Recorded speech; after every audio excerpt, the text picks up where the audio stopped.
On this episode of Rock Down South, we chat with heavy metal legend Tim Ripper Owens. We talk about the new KK's Priest project and the brand new album they just released titled Sermons of the Sinner. You definitely don't want to miss this one. We hope you all enjoy. Let's go.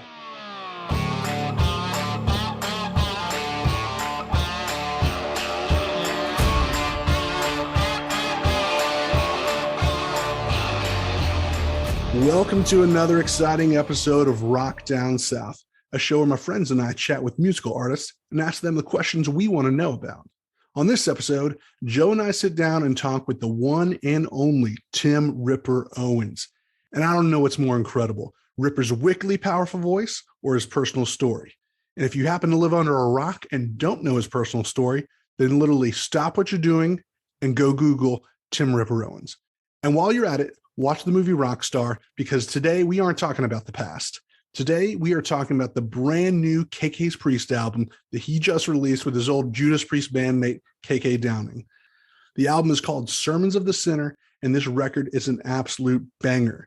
We recorded this interview a few days before the album dropped, so we recently just had the pleasure of listening to the record all the way through. I think y'all will like this episode. We, of course, talk about the brand new album, the band, and get into some really fun questions with Ripper towards the end. So without further ado, here's the interview. Tim, how you been doing, man? I'm good, buddy. How are you? Hi, man, I'm doing great. Doing great. I cannot complain. Things are good. Well, that's no fun. You can't complain. Isn't that the trendy thing to do? I can't complain. I just had the birth of my son, I guess in August, so my firstborn. So things are good on my side, except for the lack of sleep. That is awesome, man. Kids are great. I'm a big family man myself, so that's congratulations to you all. That's great news. Thank you. And Joe's got a few kids as well. Yeah, I got four boys, so yeah, they keep you busy for sure. Oh, yeah, I got a whole bunch. They're getting older now, though, so I'm doing all right. That's good. Awesome, man. Really glad to have you on the show. You know, I've been listening to your stuff really since I was in high school. My friends and I were big metal guys in high school, and of course, came across Jugular, Demolition albums and loved those. And then, of course, got hooked on that Iced Earth record you did. Really great songs in that. And then you put out Beyond Fear, and man, I just really, really liked that album. Man, I think I wore that thing out. Nice. Yeah, that was my first record. I released it. I wrote all the obviously singing and the lyrics, but I wrote half the music on it as well. So it was kind of cool. It's just a straightforward metal record, man.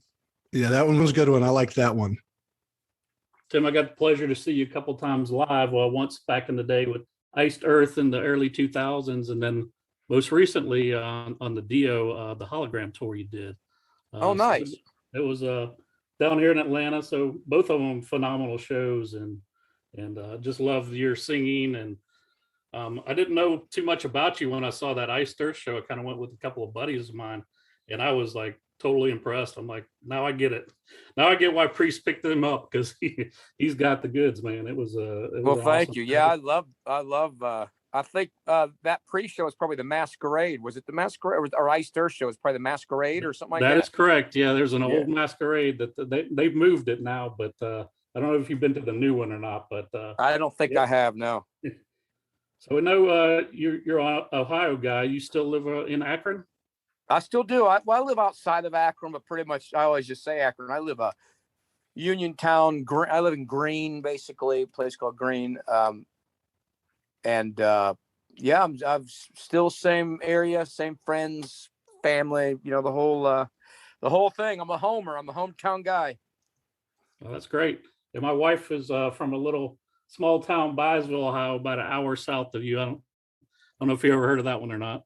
Byesville. Yep, Cambridge and Byesville. I know Cambridge. I'm not familiar with Byesville.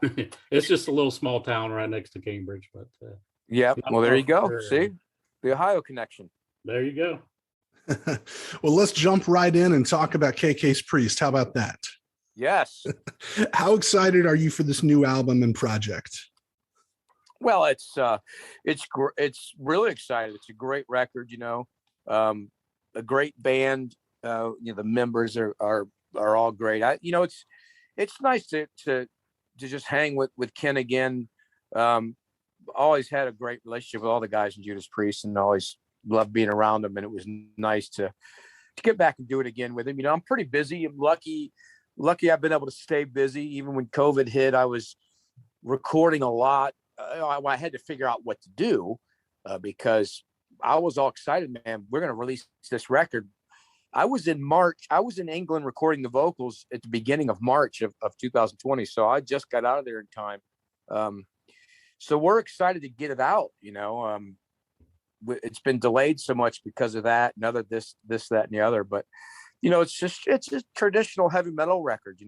If someone's a fan of Judas Priest kind of music and that kind of era heavy metal, they're going to love this record, because that's what it is. It's KK writing songs like KK, I mean, there's no other way to explain it. Some people say, well, it kind of reminds me of Judas Priest. Well, he wrote Judas Priest songs for 40 years. I mean, I don't know. There's really, this is how he writes. And it's really, really good stuff, man. I just can't wait to get the record out. And it's finally here, October 1st. So people will be able to get it. Yeah, we're super excited to get that record. Of course, listen to those songs that you guys have released. And, I heard KK was putting out music again under a KK's Priest name. I stopped and I was like, oh man, that's a really, really good name. Because like you mentioned, you don't want to throw away 40 years of being in one of the biggest heavy metal bands of all time and start up a new band called like Steel Anvil or something. Well, and listen, that's good for you to say that, because I don't hear that quite a bit about the name. Listen, the name is what it is. I mean, we're not young guys starting our career off, or, we're not in our 30s going, all right, let's leave our band and start something else. He's done that for all that time. He was the original member of Judas Priest. It's not Judas Priest. Everybody's like, wow, there's two Judas Priests. No, it's not. It's not Judas Priest, or it would be called KK's Judas Priest. I mean, it's KK's Priest, and it is. You nailed it. You actually understand. You don't throw it away. You have to connect to people. The management and the record label wanted this more than anybody, because they want people to know exactly what it is and exactly who it is. They want people who are fans of Judas Priest and fans of KK Downing to get it. Like you said, if you name it something else, you have a chance not to. I mean, it's like people saying to me, why do those promoters always put former Judas Priest singer? You've done a lot of other things and you are who you are now. You're Tim Ripper Owens. That should say enough. I'm like, yeah, but you do anything to sell stuff. You do anything to get people to come to the show or to hear your music. And KK's Priest, people like it, people don't like it. It's there. It is what it is. If you don't buy the record because you don't like the name, then you're a moron.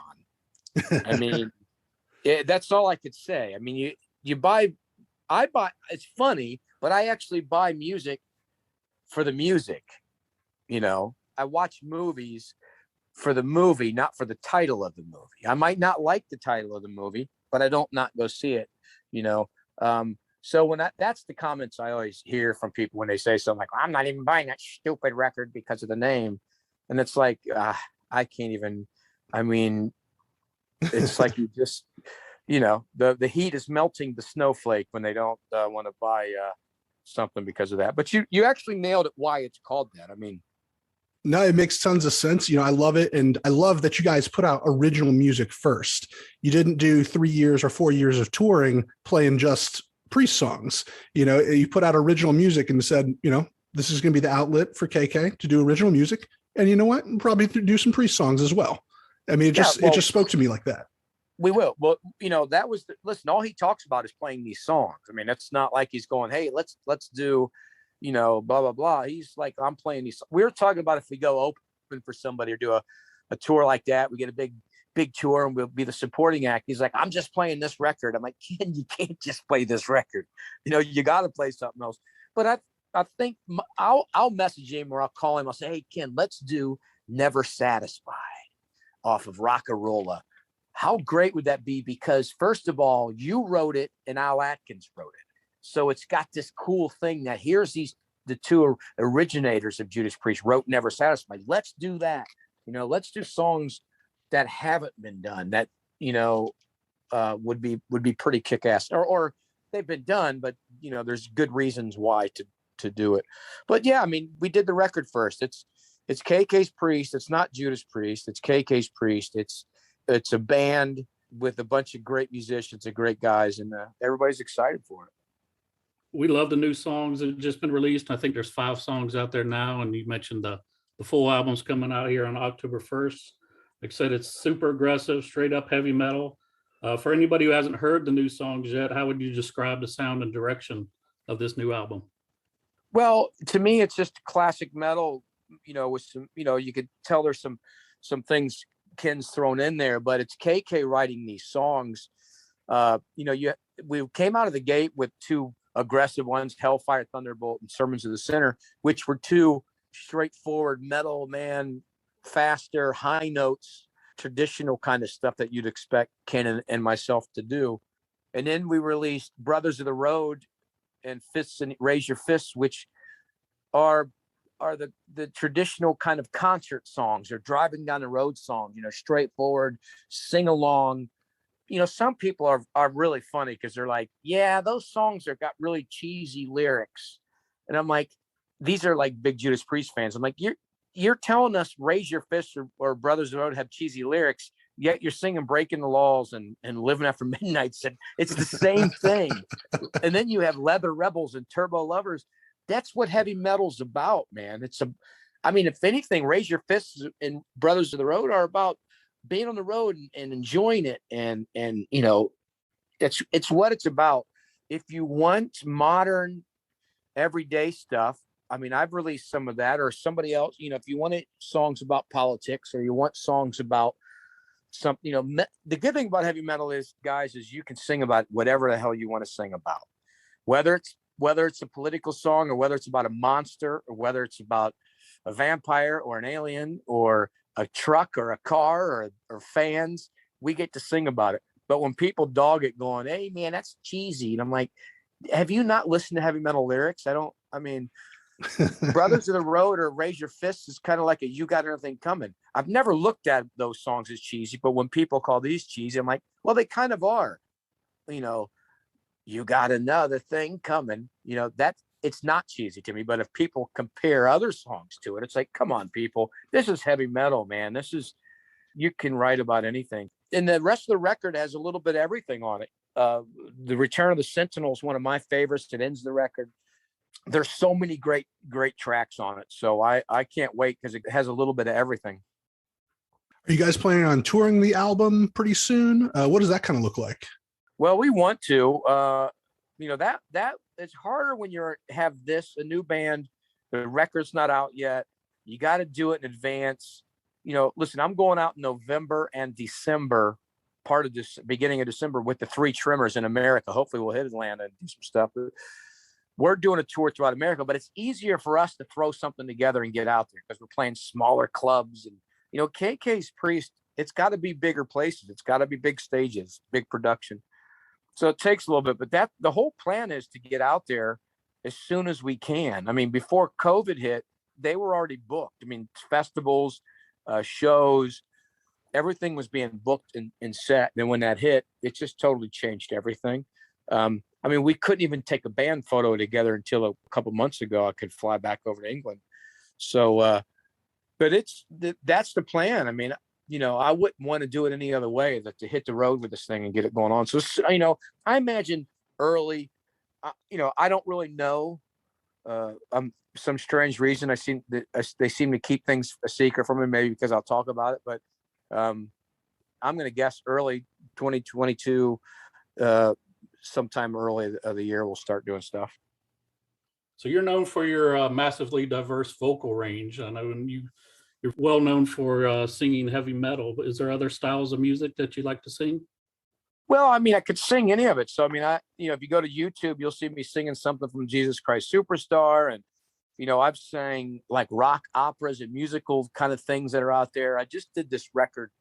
It's prog metal, but the band's called Pyramid, and it's got every kind of vocal style in it. So it kind of goes the gamut. A lot of the stuff that's going to be on I actually did enough recording for 2 records. And when they released the second one, I wrote most of the songs on that with them. And there's like I'm influenced by David Bowie, and I'm a singer that believes you can sing any way you want to sing on anything, that whatever you think fits the song, that's what you do, whatever style of voice. And I'm pretty fortunate that I can do that. But I love all kinds of music. I love classic rock from like the 70s. And I've learned that's been into my stuff a lot more now that I've gotten older, that I use a little more raspier, soulful kind of stuff a lot more that I've gotten older. I love, 50s, 60s music a lot as well. The Beatles and Stones of that era. I just love a lot of stuff. So I'll sing anything I want to sing. That's what you didn't used to talk like that as a musician, but I'll sing anything because I'm a musician. It's what I do for a living. Yeah. I mean, I don't give a shit if I would sing a country song. I don't listen to country. My daughter does. I wouldn't do like a straight up rap record, but I did get asked that a while ago from a rap artist that wanted me to guest with him. And I was like, yeah, I don't really think it's my thing. But you know what? I would do anything because I do music for a living and I enjoy doing it, so I would do anything that I wanted to do. You could be Ripper the Rapper. I think there is a rapper called Ripper. And I actually think Chance the Rapper or something. I think he's like from Cleveland, Ohio. So it's kind of funny. Yeah. I'll have to change it from Ripper. Maybe I'll be like Stripper. So who's your favorite singer of all time? Do you have one? I would say, I got a lot. I just don't never. I mean, Ronnie Dio is probably my favorite singer of all time. Rob, of course, Chris Cornell, John Oliva, David Wayne from Metal Church. I kind of have this, Joey Belladonna. I got quite a few. I think the reason is I have such a wide vocal range that all my singers, I can channel them in my, they've all influenced my voice in a weird way, so David Bowie, I mean, it's just kind of weird. So, you sing with the Dio tour and the Dio hologram. Did you ever get to meet Ronnie himself? Yeah, we were friends. Wendy Dio managed me for years, and we're still, if I ever need her help, I still will, because we're great friends. And Ronnie was great. He was one of the first ones when I made Priest that reached out to me and was like, hey, you're one of us now. And then he put in a magazine that I was one of his new favorite singers, and he thinks I was the best new singer out there. And we became friends, and he was just an awesome guy. I mean, I was still in awe with him whenever I was around him, but we had many of Indian meals together, and he was a class act. He was the best. Everybody seems to say that. Like, that's seems like he was a really great guy. He was awesome. So I really like that A New Revenge album that you put out in 2019 with Carrie Kelly, Rudy Sarzo, and James Kodak that you put out. I like that sound, a little bit more modern, a little bit more upbeat, straight hard rock. Talk about that a little bit. Are you going to do anything more with that project?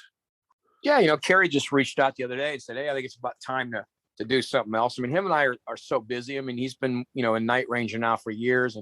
But I love the record. I've really loved it. One of my favorites I've done, and it's got a little modern tendency, but it also has a throwback to, for him, he was in Alice Cooper and he jammed with Slash. So you hear those influences, you hear that his kind of 80s rock influences come out in it as well. So I think I hear a little bit of all this going on. And he's from, the Orange County kind of area, and you hear that influence. I think that music style from that area, I loved it. It's so good, and I love listening to it. I just think it's a great record. Yeah, I really like that, and hope you do more of that, as it's a little bit of a departure from just the straight up traditional heavy metal that I've been accustomed to hearing you do. Absolutely. A little bit more of that 80s influence. Well, it is. And the thing is, singing wise, I tell people this all the time. Someone say, I don't hear you sing like that. Well, you actually hear me sing like that all the time. It's just the music's different. You're hearing me sing these songs, but the music behind it and the style of it's different, but the vocals are the same. And it's a, straightforward, middle of the road voice, mid to upper chest voice. And it's just great, straightforward rock, and it's great stuff. I love the song Burn in Hell from Demolition, and I see you often play that live in your solo shows. Is that one of your favorite songs that you got to record with Priest? Yeah, I love it. Burn in Hell was actually from Jugulator, but I love playing them. I play Burning Hell all the time. I'll play Hell is Home, which is from Jugulator. I'll play One on One, which is Jugulator, or Demolition. Hell is Home from Demolition. I like to play a lot of them. There's a tour where I played, Cathedral Spires, Jugulator, Bloodstained, Dead Meat, Death Row, Bullet Train. I had a tour where I played all this stuff. But I always do it. Listen, they don't do it. Even if they did, I would. But that's part of my career and a big part of my career. So people love to hear it. So we're huge fans of the latest Judas Priest album, Firepower. And I've heard you mention before that you enjoy that album. What's two of your favorite songs from that album? Well, I tell you what, I can't even tell you off the top of my head. I listened to it when it came out and I thought it was a good record, but I haven't even went back. I got so much. I'm always learning or listening to the stuff that I got to get ready for a tour. But usually I go away and my mind goes to some classic 70s rock, some good stuff I'll put on, or 50s or 60s. Like I'm at the gym, if I'm not listening to a podcast, I'll listen to some good classic 70s, 60s, 70s music. I just love that. So I kind of just get away from it sometimes. But, I did like the record. I thought it was nice to hear them doing some, it didn't sound like Judas Priest to me. That's not saying, listen, that's the advantage of having a band like Judas Priest, because they change all the time throughout their career. It's funny because if I make Jugular Demolition, people's like, that's not Judas Priest. Well, Judas Priest has made a career off of changing their records all the time, but this was the first record that, the solos and the rhythms, to me, it was a really good record, but it sounded a little different to me, probably because Richie was writing the stuff and those guys are playing it. But it was a really good record, I thought, and it was produced well. And Rob was, it's nice to get a producer in there that's doing a great job. And Rob was sounding awesome, as he always does. And it was good stuff. So Tim, you've been known for your incredible screaming ability, but there was one time that someone completely dominated you in the screaming department. And that was John Taffer when he ripped you a new one on the episode of Bar Rescue you were on. What was that experience like? Well, it was good. It's really fake. So much of it's fake. And I don't know if people realize that, but he was a great guy. It's funny because John was like, hey, when the cameras were off, we just started. He goes, man, I used to be a drummer and I did this and I used to run the Troubadour and blah, blah, blah. And then the cameras would run and he would, turn into the TV show thing, listen, they called us out of the blue, asked us if we wanted to do the show. And we're like, we don't really need to. And like, well, so we just talked about it and decided to do it. So we didn't call them. They called us and, you would do takes like 4 times in a row to make sure they got what they wanted. So it was kind of funny, but it was cool to do. He was an all right guy. So I got a little bit of an interesting question for you. Okay. What is the worst show that you've ever played? Maybe it was a bad performance you had, a bad crowd, a small crowd, or maybe just a weird venue. But what kind of comes to mind? Well, I had a couple. I had an Iced Earth show that I did at the Machine Shop in Flint, Michigan. It was the last show of the tour, and probably the Glorious Burden tour, maybe, I think. And I lost my voice just when I got there. I had no voice at all. It was just horrible, like nothing. And I'll never forget it. And I had a Judas Priest show like that too. We did an American run when I made the band for the Jugulator tour. And then we went to Europe. And the second show, I think it was, I'd lost my voice. And at that time, I never really lost my voice on something like that. And I was so embarrassed and upset. I thought these guys are going to yell at me. Because I remember I'm like, I can't do Victim of Change. We were on stage and I went over to Glenn. I'm like, I don't think I can do Victim of Changes. We got to take it. I've never taken a song out of set list in my life. I could sing Breaking the Laws or, Grinders. There's plenty of songs I could do without. The problem is Victim of Changes has that high note at the end. And if nothing comes out of my mouth, that's going to be pretty embarrassing. But it was, that was really bad. So those two shows still stick out. Not that I've not had crappy shows since then and shows that I've probably lost my voice, but that show really, I really think about that all the time. Interesting. So these next 3 questions are what we close with and ask everyone. So first question, what would you tell your 21-year-old self? Uh, go to college and make a career path. Even though I have one, I would tell myself to think about that a little bit more, whether it's a trade school or whatever. I would tell myself, because I'll tell you, I got lucky. I got lucky. Not that, I was a salesman. I worked at a law firm for 5 years, and then I went to become a salesman. But I would tell myself to get a degree in something. I don't necessarily mean some major one, but go to a trade school. I don't care if it's electronics or marketing. Just go figure something out. Good advice. So what are you drinking lately? And if you don't drink alcohol, it can be anything refreshing you like to drink. Well, I drink alcohol, but I don't think I've had a beer in 2 months. It's strange. I don't know what's happened to me. I wasn't a big drinker anyways, but I like beer. Probably water and coffee kind of is my, I drink a lot of water and a good amount of coffee, and if I try to cook something on the grill all the time. And it used to be, if I put anything on the grill, I would have a beer in my hand. Just even if one, it kind of went together to have that. But now if I'm probably doing a show, I will ask for a beer. It'll be on stage and I'll cheers the crowd, be like, all right, everybody cheers. But water and coffee is probably it. So as you know, this is the Rock Down South podcast. What is something you love about the South? Oh, I love a lot about the South. Obviously my dad was from Murphy, North Carolina. So I had to learn to eat really good Southern food, the good fried okra, not the kind you would get at the Church's Chicken or something. It's actually fried in the pan and the real cornbread, not sugared cornbread and sweet, but the green beans and the cabbage and the whatever was South. So I learned to love the food and just the everything about this. I love the South. I love the people, and usually the weather. Hey, thank you so much, Tim, for being a part of the show today. Where can people find and connect with you online? I would say my website, timripowens.com, my Facebook pages, Tim Rip Owens Official, Instagram, an official Tim Rip Owens page, Instagram. And if you go to Twitter and all that kind of stuff, you can find it all there. And do you have anything in the works that people should know about? Obviously the KK's Priest, we talked about that. I got a new 3 Tremors record coming out and touring with 3 Tremors in America. Those dates will be coming out. I got Pyramid, which is a great thing going on.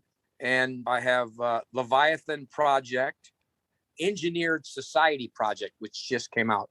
So I have Engineered Society Project, Pyramid, Leviathan Project, 3 Tremors. I got so much going on. You just got to go to my sites and figure this stuff out. But the big whopper obviously is KK's Priest. So we can't wait to get that out. Thank you so much for listening to the show today. Hope you all enjoyed this episode. We had an amazing time chatting with Ripper. He's a true heavy metal icon with a voice that is out of this world. And as you can tell, he's also a super cool, down-to-earth dude. It's no wonder everyone wants to work with him in the industry. So make sure to go follow Tim and KK's Priest on all of their social media pages and give the brand new album, Sermons of the Sinner, a listen. It's an absolute face melter and needs to be on everyone's playlist. Also, take a look at Tim's tour schedule as he may be coming to a city near you with one of his various projects soon. You can find all our content at rockdownsouth.com and follow us on Instagram, Facebook, and Twitter for the latest updates. And as always, the views and opinions expressed by our guests on the show are theirs and don't necessarily reflect our own. I'm Mark, and you've been listening to Rock Down South. See y'all next time.